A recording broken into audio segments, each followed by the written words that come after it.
recognizes the gentleman from Ohio, Mr. Ryan, for 30 minutes. Thank you, Mr. Speaker. I appreciate the opportunity to be here. We are reestablishing the 30-something working group, which some may remember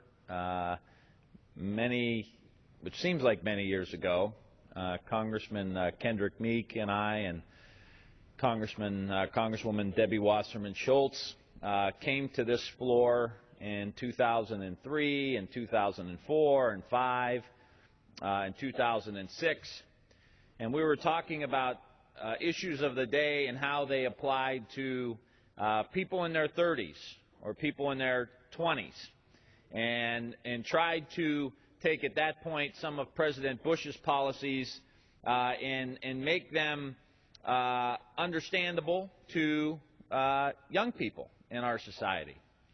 And so we had many conversations, many late-night conversations here on this House floor, sometimes an hour a night, sometimes 2 hours a night, sometimes 3, 4, 5 hours a week, coming to help deliver the message. And at that time, back in 2004 and 5 and 6, and let me just take a second to thank all the staff that was here for those late hours, for always being around.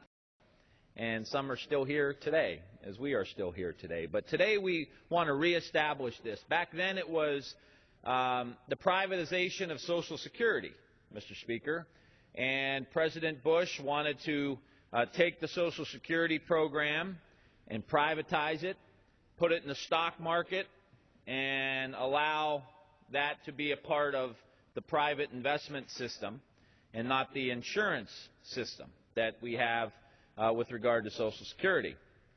And fortunately, we were able, through the leadership of Minority Leader Pelosi at that time, before she was Speaker, encouraged us to go out and do this, and we were able, with her leadership, the 30-something group, and other members going out across the country, we were able to put a stop to the privatization of Social Security.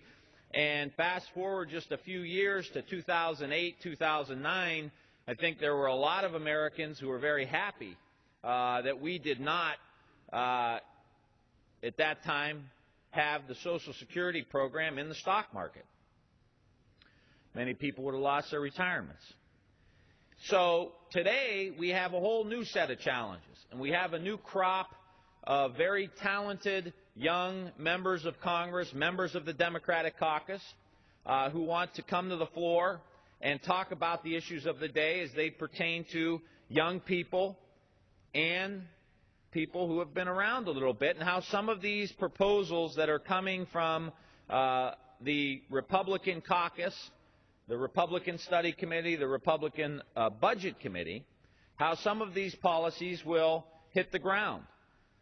And in my opinion, we seem to be governing by bumper sticker. So we want smaller government, we want less of this and less of that, and more of this and more of that, that can be phrased to sound really good on a bumper sticker. So where you would drive by and you would look at the bumper sticker and you'd think, makes a lot of sense. But what we want to do with this working group and the folks who will be joining me here tonight and over the next several weeks and months is to say, how does this hit the ground? How does the Republican budget hit the ground? How does it affect you? How does it affect your family? How does it affect your mom and dad? How does it affect your grandma and grandpa?